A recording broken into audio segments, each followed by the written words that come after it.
with email marketing, working to help organizations meet their goals through personalized marketing help via phone, seminars, and webinars. More at constantcontact.com. This is WNYC, FM, HD, and AM, New York. Just keep listening.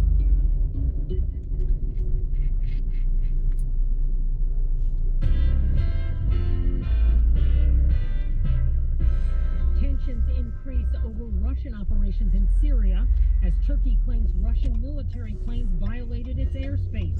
It's Tuesday, October 6th. I'm Jamie Floyd. This is All Things Considered on WNYC.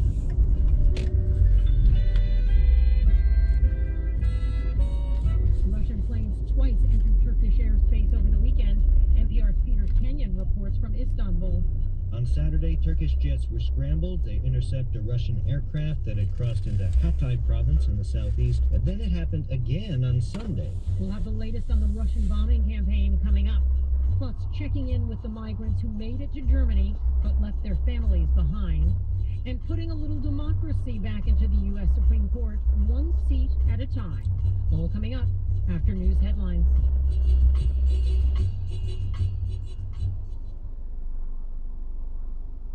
From NPR News in Washington, I'm Jack Spear.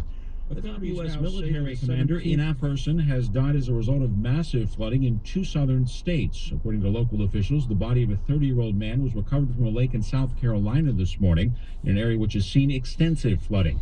Many of those who have died are believed to have been swept from their cars by floodwaters. South Carolina Governor Nikki Haley said even though the weather has cleared, many roads are still closed in her state. The Department of Transportation is reporting 469 closures. 163 of those are bridges. In Columbia, South Carolina, much of the city remains crippled by historic flooding. National Guard has been shoring up some areas between a breached canal and a river using 1-ton sandbags dropped from helicopters. Guatemalan officials say homes surrounding a massive landslide that left more than 160 dead and possibly hundreds more missing are uninhabitable. As NPR's Carrie Kahn reports, officials are urging nearby residents of the slide to abandon their homes. Most troublesome are the houses right next to the huge mound of earth, trees, and rubble that now engulf the neighborhood of El Cambre 2 on the outskirts of Guatemala City. Authorities with the Federal Disaster Agency say as many as 50 homes are in immediate danger and must be evacuated. With no hope left of finding survivors from last Thursday's deadly landslide, officials are also contemplating abandoning the site and leaving the massive wall of mud in place. Disaster agency officials say they had warned residents as far back as 2008 that the tall hillside surrounding their neighborhood could collapse. The agency estimates that as many as 500,000 people throughout Guatemala live in communities at risk of landslides. Carrie Kahn, NPR News. Threat of a major auto strike is looming in Detroit. The United Auto Workers today warned Fiat Chrysler that union members will walk off the job if a new contract agreement's not reached. NPR Sonari Glinton reports the deadline is 11:59 p.m. Wednesday. UAW workers overwhelmingly rejected a tentative contract with Fiat Chrysler last week. While the company is the smallest of the Detroit automakers, it was the one that rebounded the quickest from the economic collapse. The complaint is that union workers made a variety of concessions, including adopting a two-tier wage system, that helped the car companies get back on their feet and move towards record profits. Workers thought those concessions were temporary. In a statement, Fiat Chrysler says it continues to work with the UAW in a constructive manner to reach a new agreement. The union isn't saying if a strike would affect all 40,000 workers across the country or at specific plants. Sonari Glinton, NPR News. The nation's trade gap, that's the difference between what U.S. companies send overseas and what foreign firms ship to the U.S., jumped sharply in August. From the Commerce Department, the trade gap widened by 15.6% to $48.3 billion. Next close on Wall Street today. The Dow was up 13 points. The Nasdaq closed down 32 points. You're listening to NPR News in Washington. This is WNYC in New York at 6:04. I'm Jamie Floyd. 6 people have been arrested for an alleged bribery scheme involving a former United Nations General Assembly president, a Chinese billionaire, and 4 others. Preet Bharara, the U.S. Attorney for the Southern District of New York, says the former UN General Assembly President John Ash received $1.3 million in bribes from a Chinese billionaire in exchange for supporting the building of a multi-billion-dollar UN center in Macau. Bharara alleges the deal was facilitated by Deputy UN Ambassador for the Dominican Republic, Francisco Cease Lorenzo. If proven, today's charges will confirm that the cancer of corruption that plagues too many local and state governments infects the United Nations as well. 2 of the men arrested at the center of the probe have been charged with conspiracy and lying to U.S. customs officials about the more than $4.5 million they allegedly brought into the United States over the course of the past 2 years. Ferrara says more charges are likely as the investigation continues. Attorneys for the defendants maintain their client's innocence. The de Blasio administration says it's putting additional funds towards underserved parks in all 5 boroughs. $155 million will be used to help rehabilitate 12 parks, including what's known as Playground 35 in Astoria, Queens. Florence Caloras, district manager of Queens Community Board 1, welcomes the investment. Everything is old and dilapidated, and it truly needs a facelift because of the fact that the park is so highly used. Caloras says another park in the area that could use the extra funding is called Queensbridge Baby Park, named for its small size. She says the area is continuing to grow and it's becoming more important to maintain the green spaces. Well, it's still sunny and warm out there. You can get to a park or 2 before the night is over, or maybe even in the evening. Tonight it will get down to only about 59 degrees, and there is no precipitation at all in the forecast. Tomorrow, mostly sunny and warmer with a high near 74. Currently 70 degrees at 6:06. Support for NPR comes from Emily and Antoine Van Octmail, supporting New Futures, which works to help low-income D.C. area youth graduate from community college or certificate programs and become financially self-sufficient. Information is available at newfuturesdc.org. It's All Things Considered from NPR News. I'm Robert Siegel in Washington. And I'm Kelly McEvers in Culver City, California. The Russian air campaign that's seen daily strikes in Syria has now been going on for a full week, and it's raising regional tensions. Today, Turkey, NATO, and the U.S. criticized Russian flights that left Syria over the weekend and entered Turkish airspace. Here's U.S. Secretary of State John Kerry on that. We're greatly concerned about it because it is precisely the kind of thing that, had Turkey responded under its rights, could have resulted in a shoot-down. NPR's Peter Kenyon is following all of this from Turkey, and we reached him in Istanbul. And Peter, how serious were these air incursions? Well, no air-to-air combat, but people are definitely concerned. On Saturday, Turkish jets were scrambled. They intercept a Russian aircraft that had crossed into Hatay province in the southeast. Turkey summoned the Russian ambassador, demanded an explanation from Moscow. Then it happened again on Sunday. Russia says it was an accident, the weather wasn't great, but NATO's Secretary General says he doubts that. He says it's unlikely to have such an accidental incursion 2 times in a row, and as we heard Secretary Kerry point out, anything that runs the risk of a NATO country shooting down a Russian jet needs to be taken seriously. It sounds like things are pretty tense. Is anything being done to calm things down? Well, we're hearing some calls for calm from both the Russian and U.S. sides, but really no serious engagement yet. Each side is basically calling on the other to reach out and communicate more to avoid any conflicts. I mean, this dispute over airspace violations is just the latest sign of the increasing tensions in Syria. Remind us how this situation came about in the first place. Well, basically, Russia and the U.S. have very different agendas in Syria, despite what they say from time to time. A week ago, Russia dramatically changed the dynamic when it began this air campaign. They began by hitting all opponents of the government, not just the Islamic State, in fact, not very much the Islamic State. Turkey, and to some extent Washington, keep saying Assad has no place in Syria's future. That's the Syrian president. And the primary threat to Syria is ISIS. So we're left with 2 air campaigns with different goals in a relatively small battle space. Right. You say Russia says it's helping the Syrian government defeat the Islamic State or ISIS, but they're still not hitting very many ISIS targets to date. I mean, what is the latest from the actual battlefield? Well, the latest reports we're getting are about Russian strikes that did hit an ISIS-controlled territory. Around Palmyra, where the destruction of historic monuments is continuing, also in parts of Aleppo province in the north, and there were also strikes reported near Raqqa, which is the de facto ISIS capital in Syria. Now, this is in a pretty big contrast to the first days of the campaign, where we saw hits on other rebel groups, some of which are backed by the U.S. Now, what really concerns U.S. military officials who've been speaking to NPR is the prospect of Russian ground-based weaponry, rockets and things like that, being pushed to the front lines in central and northern Syria, where the U.S.-backed Free Syrian Army units are located. And officials in Turkey are also warning about grave consequences of these Russian airstrikes. What are they talking about? Well, one Turkish official is saying that if these airstrikes continue to escalate, one thing we're going to see is a lot more refugees pouring into Turkey. This official says anywhere from hundreds of thousands to 1 million more Syrians could be forced onto the refugee trail, all of which is something Europe will be desperately unhappy to hear as it struggles to figure out where to put the refugees that have already arrived. Here in Turkey, critics of the European response to the migrant crisis say they might do well to remember that the real misery is being suffered by the Syrians. That's NPR's Peter Kenyon in Istanbul. Peter, thank you so much. You're welcome, Kelly. We first met Manzur Omar in Turkey. The 33-year-old teacher fled there from Syria. NPR began tracking his journey in Izmir, Turkey, when he was trying to board a smuggler's boat to Greece.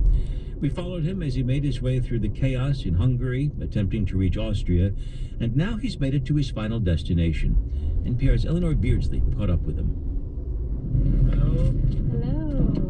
Very nice to meet you. Very nice to meet you too. You are so tired, yeah? No, I'm okay. Even though he's been the one on the move, Manzur Omar politely asks me if I'm tired. We meet in front of the residence where he and about 100 other migrants from Syria are being housed in the northern German town of Warendorf. Omar offers to pull my small suitcase as we walk into town to get something to eat. We make our way along a tree-lined pedestrian and bike path. Omar's been in Germany a month already, but some things are still hard to get used to, like adults riding bicycles. Oh, you are a big man. Why drive a bike? It's for kids. While we walk, he tells me about his wife and 2 tiny daughters he's left behind in Syria. Omar keeps in touch with them through Viber, an application on his cell phone. He says life became unbearable in his hometown of Hama this summer. You can't sleep, you can't eat, you can't work, you can't do anything, just guns, bombs. Yeah, bombing barrels. He's talking about the barrel bombs Syrian President Bashar al-Assad's forces drop on urban areas. Omar says Assad and the Islamic State are just 2 sides of the same coin. We decide to eat in a kebab restaurant. He's Syrian, man. No. Yeah. Omar's quite surprised to find the place is owned by a Syrian Kurd who immigrated to Germany 17 years ago. Though his English isn't perfect, Omar speaks easily and talks openly about his feelings. He says in Germany he no longer has to worry about getting enough to eat or where he'll sleep, but he wakes each day to new worries. We hope to listen good news about us, what will happen. Maybe today will take us to make an interview with us, to record our names, to doing our papers, official papers. He's anxious to complete his residency paperwork and begin his new life. But every day there's nothing, says Omar, only breakfast, lunch, and dinner. His wife is expecting another child in 5 months, and they were hoping it would be born here in Germany. But he doubts it now because everything seems to take so long. This is, you know this? All of a sudden, Omar's phone blares out a recording of the call to prayer. Yeah. Do you pray? Yeah, I pray. Omar says he prays for his family and for peace. He shakes his head over the idea that the migrants' Muslim faith could ever be a threat to Europe. We are fleeing those extremists, he says. Omar believes God has brought him to Germany to find a better life. Everybody have something in his heart.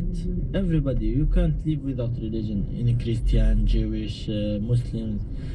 It's something good to have a faith in your heart as a human. As I leave Manzur Omar to catch my train, I can't help thinking that for the first time he's staying put. Manzur Omar is home. Eleanor Beardsley, NPR News, Warendorf, Germany.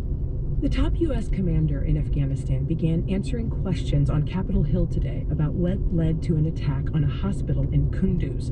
General John Campbell revealed limited details, but did call it a mistake. 22 people were killed over the weekend by the airstrikes that hit a Doctors Without Borders hospital. NPR's David Welna has more. As today's hearing on Afghanistan opened, anti-war demonstrators with blood-like paint smeared on their faces occupied the front row. One made her protest vocal.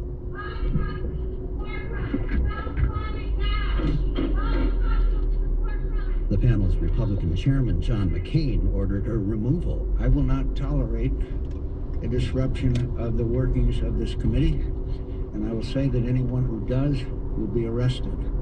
Not ejected, but arrested. I want to make that very clear. There was little sense of outrage on the panel about the hospital airstrike. In his 6-minute opening statement, McCain made no mention of it, but General Campbell was quick to bring it up, and he put responsibility for the incident squarely on the forces he commands. The decision to provide aerial fires was a U.S. decision made within the U.S. chain of command. The hospital was mistakenly struck. We would never intentionally target a protected medical facility. But Campbell would not say how such a mistake happened. I must allow the investigation to take its course, and therefore I'm not at liberty to discuss further specifics at this time. However, I assure you that the investigation will be thorough, objective, and transparent. Chairman McCain asked if it was true the airstrike had been requested by Afghans on the ground, but Campbell deflected any blame on them. Even though the Afghans request that support, it still has to go through a rigorous U.S. procedure to enable fires to go on the ground. There was no Forward Air Controllers, American Forward Air Controllers on the ground. So we had a special operations unit that was in close vicinity that was talking to the aircraft to deliver those fires. That left it clear it was American military on the ground and in the hospital's vicinity who called in the airstrikes. Still, Arkansas Republican Tom Cotton suggested others bore responsibility for the attack. Is there anyone at root to blame for this incident other than the Taliban for going into a civilian area and fighting among civilian targets? So the investigation will tell me as I get the facts on that, but as you mentioned, the Taliban did go into Kunduz. The Taliban did know that they were going to cause a fight inside a built-up area. New Hampshire Democrat Jean Shaheen did point out to General Campbell that human rights advocates have challenged the credibility of only military investigations of the incident being carried out. Do you have any reason to object to having an independent investigation done by the UN or another independent body of what happened? Ma'am, I have trust and confidence in the folks that will do the investigation for NATO, the folks that will do the investigation for DOD, and the Afghan partners. As for the future U.S. role in Afghanistan, South Carolina Republican Lindsey Graham questioned the current plan to reduce the 9,800 U.S. troops there to 1,000 by the end of next year. Do you agree with me if we go down to 1,000 forces, 1,000 people, Kabul-centric, embassy-centric, like 90% chance that the country falls apart? So I don't know if I put a percentage on it, sir. What I would say is our ability to provide, train, advise, and assist and continue to grow the Afghan forces would be very limited. What about the counterterrorism mission? Just from Kabul, I could not do a counterterrorism mission. Campbell agreed more troops would be needed. How many more, he would not say. David Wella, NPR News, Washington.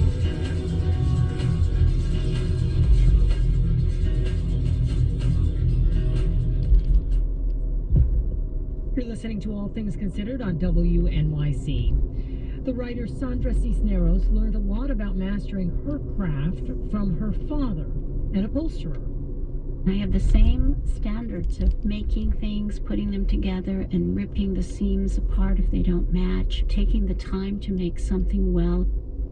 Cisneros is known for her stories about working-class Latinos in America, but now she's written a memoir. We're going to check in with author Sandra Cisneros coming up next. Stay tuned.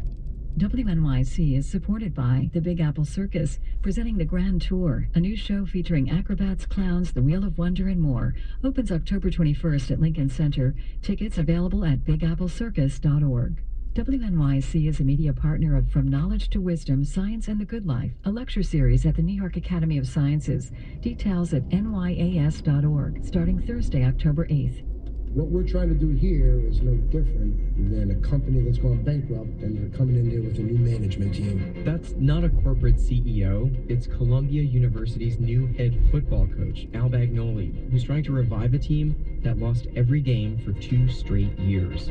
I'm Ilya Maritz, host of The Season, WNYC's new podcast about winning, losing, and what it takes to change the score, told in real time. Go to wnyc.org/theseason. Every couple of months, a story pops up warning about the potential dangers of Wi-Fi in our homes. Tomorrow on Note to Self, Manusha Marodi teams up with Mary Harris, host of WNYC's new health podcast, Only Human, to debunk these Wi-Fi myths one by one. You can hear Note to Self tomorrow during Morning Edition. Well, tonight it will be partly cloudy, getting down to about 59 degrees. Currently it is 70 degrees and mostly sunny. And looking ahead to our Wednesday, it will be sunny again, but a whole lot warmer with highs near 74 degrees. And Thursday, sunny with a high near 66 degrees. We will have some rain coming back in the forecast at Friday. Support for NPR comes from member stations and from America's Natural Gas. Learn how Georgia Power reduced emissions at its power plant using natural gas. Thinkaboutit.org. And Moo, working to help bring business stories and brands to life through a range of printed products like business cards, flyers, stickers, and postcards. Also offering design templates and the option to upload a personal design. More at moo.com. It's All Things Considered from NPR News. I'm Kelly McEvers. And I'm Robert Siegel. In Austin, you can pay someone to wait in line for you at a barbecue joint. In Washington, D.C., you can pay someone to wait in line for you at the U.S. Supreme Court. Rich lawyers and lobbyists have been doing that for years. Today, the justices said no more, but just to the lawyers. NPR Legal Affairs correspondent Nina Totenberg reports. The so-called lawyer's line is far shorter than the public line, and that pays off on days when seats for a Supreme Court argument are the hottest tickets in town. But even that separate line can be a long one for the biggest cases. Instead of lining up at the usual 6 a.m. to ensure admittance for this year's same-sex marriage case, some lawyers camped out overnight, and some paid to have others do it for them. Indeed, there are actual businesses that arrange for such sitters. Most of the line sitting, however, occurs on the public line, which is typically far longer than the lawyer's line on big days. Slate.com reported a couple of years ago that it cost $6,000 to guarantee admittance through the public line at an earlier same-sex marriage argument. This apparently has not gone unnoticed by the justices, and this week the court issued a new rule banning the practice of line sitting, but only for the bar line, not for the public line. The thinking appears to be that members of the Supreme Court bar are officers of the court, and thus that they're subject to the rules of the court, while members of the general public are not. Nina Totenberg, NPR News, Washington. Sandra Cisneros writes about working-class Latino life in America, based on her childhood in Chicago. She's probably best known for her book, The House on Mango Street. Cisneros now lives in Mexico, and the idea of home has been a central theme in her life and her writing. As a young woman, Cisneros left her parents' home without being married, a big break in family tradition. She writes about that in her new memoir that's out today. It's called A House of My Own. Our colleague Ari Shapiro asked her about taking that leap. Unless you're exiled from your father's house for some transgression, you really are expected to live there. And if you don't marry, you're expected to stay there and take care of your parents. So Matt